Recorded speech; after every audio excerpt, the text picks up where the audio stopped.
Yo, what's up you guys, this is Rob from Gay Guy Plays, and today on the Snapshot, we are staggered by that splashback when we take a look at the Astilla. Now, you can pick up the Astilla's blueprint in the market for 20,000 credits, just do be aware that it does require a Mastery Rank 7 to craft. However, if you cannot wait to go all in with this gorgeous fully automatic shotgun, you can always pick it up pre-built along with a weapon slot and catalyst for 240 plat. Also be aware that it is a part of the Gara collection, which comes with Gara and a whole bunch of other things, and that's all for 825, so be sure to check that out just in case you're interested. So the Astilla is a fully automatic shotgun that fires off a very unique glass slug. The projectile itself inflicts 2 instances of damage. Upon initial contact, it deals 30% of its listed damage to the target, causing them to stagger. The slug then shatters upon impact and deals its remaining damage to the target, as well as any enemies within a 5-meter half circle in front of the target. Also be aware that these projectiles will shatter on enemies and terrain alike, triggering that half circle AoE. As for its stats, its critical chance and critical multiplier aren't the greatest, but they are worth working with. However, where it really shines is its 33% status chance. Now, while it isn't what I decided to mod for after a bit of playtesting, do be aware that it still does take 4 status elementals in order to get it up to 100%, as 3 will only get you to 99.9%. I know it triggers my OCD as well. However, I do want you to keep in mind that it's not that big a deal since this isn't a pellet-based shotgun, so it doesn't get that exponential boost for breaking the 100% mark. Now, as for the build, we've got a bit of a hybrid between critical and status. As you can see, Blunderbuss and Prime Ravage are there to hold up the critical end of the deal. Then, of course, we've got our status elementals to make a little bit of viral. And the reason that I'm going with viral on this one is because the Astilla does have a good chunk of slash in there. So I went ahead and tossed on some Sweeping Serration to kind of help prioritize those slash procs. And instead of Blaze, I know some of y'all are cringing up there like, you should toss in the Blaze, trust me. I did my playtesting, and this is what felt better to me. I actually went ahead and put in Vigilante Armaments for additional multi-shot, which can grant you additional slash procs. So part of me is kind of like riding that slash viral wave. You can tell by the stats on the screen that slash and viral are going to be the 2 main damage types that are prioritized, and I felt that this worked for me a lot better than some of the other combinations, and those slash procs come through so quickly and so fast that it literally takes down enemies while you're trying to reload. I did use Blaze on this, and I did try like 100% status elementals. Those worked, but I didn't find that they worked as well as this build. However, you're free to do your own playtesting. Let's go ahead and take a look at how it performs. Alright, so before I show off how this works in kind of like group environments, and that's honestly where this weapon really shines, I wanted to show you how this build performs on a single target. I did not even have to go in with another shot at that. As you can see, with the setup that I have, the slash procs go absolutely insane and really start whittling down those targets, which is fantastic because here's the thing. The max ammo on this weapon, and I'm not sure if it's just the simulacrum, is only 116. Like, what's the deal with that? I'm not sure, but DE's been messing around with some numbers lately, and I'm like, I don't understand. Usually it's 120 for shotguns, but I guess you wanted to take away 8s? Don't ask me. I'm sure that they have their reasons, but I did want to kind of point out the fact that this does work well on a single target, and that the slash procs really kind of like do work. Oh, I was gripping my mouse a little too tightly there.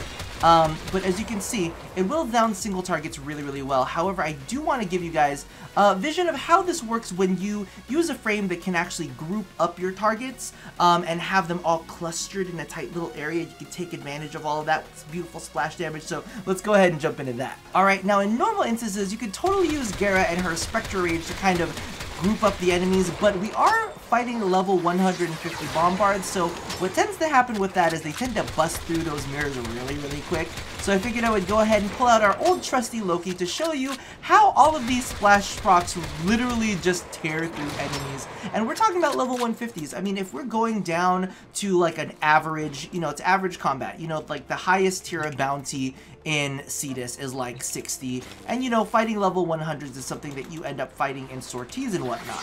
So the performance for this weapon in those situations, especially with frames that can group enemies up, is absolutely freaking amazing. Now, the only thing that I do want to kind of like put out there is that this does better with groups of enemies instead of just a single target enemy, because the big thing about this is all of the splash damage that it can create because of the fact that it does have limited ammo. And that's the same thing that I tend to find with a lot of fully automatic shotguns, is that they just tend to go through ammo very quickly, and the same can be said here for the Astilla, which is one of its downsides. However, when you use it in the appropriate situation, it's pretty fucking fantastic, to be honest with you. To be able to almost just kind of like passively take down groups of these bombards via slash proc, just letting it do its thing, and especially because of the fact that 70% of its damage is based off of the splash damage that it creates. I think it's pretty gosh darn good. So all in all, the Astilla is solid and pretty fucking fun to use to boot, especially with Warframes that can kind of like cluster enemies together. So think Gara's Spectre Rage when not being used against level 150s and Loki's Irradiating Disarm. But even if you're not using that, you can actually go ahead and combine it with a Neramon focused operator who has the Void Blast spec to disarm enemies and to kind of confuse them so they all bundle up together. Or, you know, of course, the old classic Vauban with his Vortex, or Nidus with his larva. So there's a lot of ways to kind of get enemies within that 5-meter range. It is a smaller range, so I do kind of have to, I don't want to say that as a disadvantage because it's not like other weapons are doing that, but you know, it's not the biggest range in the world. However, if you can get enemies clustered in tightly, it's fucking fantastic. Especially, and let's not forget about our old tile sets, okay? You know, there's some tile sets where enemies tend to come down corridors, and you can go ahead and shoot down those corridors and inflict all of those beautiful status procs. Or I know some people will probably end up trying to run corrosive and blast on this thing. Just keep knocking down enemies in there, maybe even get some melee finishers to compensate for this thing's low maximum ammo. But just keep that in mind. That's definitely something that you need to like be cognizant of, that you can't just be shooting this off willy-nilly. You either need to make sure that you have enough ammo to keep on top of it, or you're kind of swapping between weapons. Regardless, those are my feelings and the facts and figures. If you guys want to stick around for a little bit more gameplay and a little bit more chatting about this weapon, stay tuned for the gameplay to come now. Alright, so quick confession for you guys. One of the things that I do have to say about this weapon that I'm not super fond of is I don't actually like using it in the planes, which is kind of hilarious because it got released with the planes.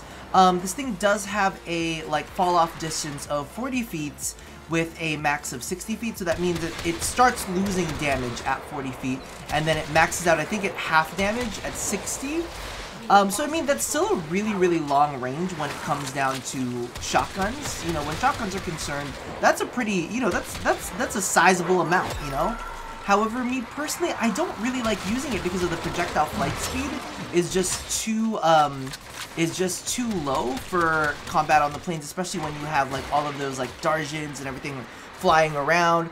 Sometimes it's a real pain to even take down some drones with that, and you guys know that drones are like my goddamn mortal enemy. I hate those goddamn freaking drones.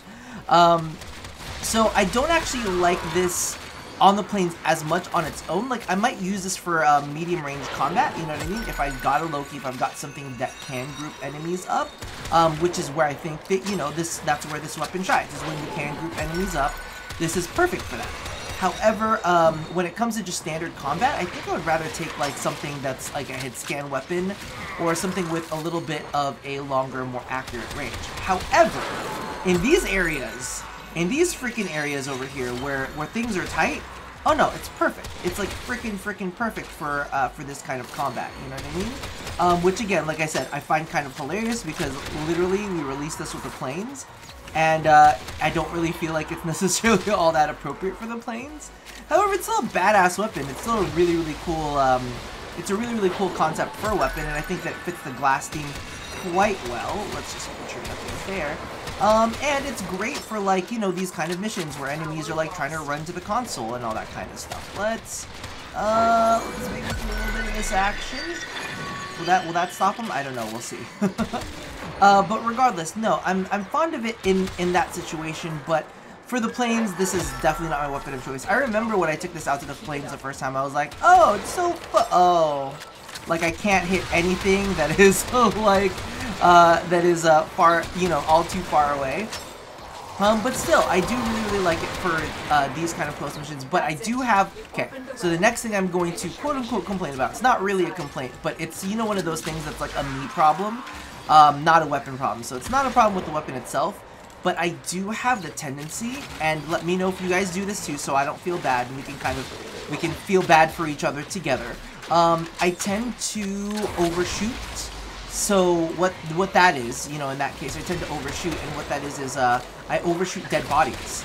So what tends to happen is I'll be shooting at the same target, and that target will already be dead. So part of it is almost like, okay, I just wasted a whole bunch of, wasted a whole bunch of ammo because of the fact that, you know, this thing has, I won't say it's a fast fire rate, but it has enough of a faster fire rate where I'll waste a couple shells on a dead body, which, you know, isn't fantastic. And again, it's a me issue, not an actual weapon issue, but it's something that I definitely do. And when you have a lower ammo count, like the shotguns, I mean, shotguns already by their nature have an ammo count of like 120, I think. That's their innate base like ammo. But this one actually has an even lower base ammo, so each shot you need to make sure it counts. And when we're dealing with projectiles, you either have to be really good at what do you call this? What's for, like, you know, like tracing your enemies, you know, or oh my god, I'm not using the right verbiage for it, but you know where it's leading your enemies. There you go. Where you gotta lead your enemies. And I'm decent at it, but legitimately when you're at the plains and a lot of things are flying around erratically, it can be a bit of a pain to deal with that. So not my favorite for the planes, but for close quarters combat, you know, for medium and close range, it's kind of nice to have. It's definitely fun. It's an absolutely beautiful model. I love the glass effects that come off of it. I think it's gorgeous. And it sounds fantastic. Let's see what I'm picking. Let's grab one of, why not? Let's grab one of these. So that's pretty much my feelings on the Astilla. I think it's a great weapon in specific certain scenarios, especially when you can kind of like use synergies like with Loki's irradiated disarm, or even the stuff with Naramon. I think it's a good mix for all of that, and I'm actually getting a lot into this kind of like operator slash Warframe gameplay, and kind of like how all of that surges together. So that's definitely something that I'm probably going to play around with a little bit as soon as I get enough points in there. Regardless, I'm having a lot of fun with this weapon, so you just let me know how you guys feel about it. I know all of you console Tenno are going to be getting planes very soon, so I hopefully you guys will chime in as well. Regardless, that pretty much does it for now. It's nice because if you think about it, shotguns are typically like, I guess you want to say single target weapons. They're not really single target weapons if you have enough punch through in them and kind of line yourself up right. But with this one, you're a little bit more forgiving. You get a little bit more range to shred through like groups of enemies, and it's one of the few shotguns that can do that without just a linear punch through kind of model. It's more like Splash. Regardless, I'm gonna leave you guys there. So as always, love somebody, hurt nobody, and touch your body. I'll see you guys next time. Bye-bye!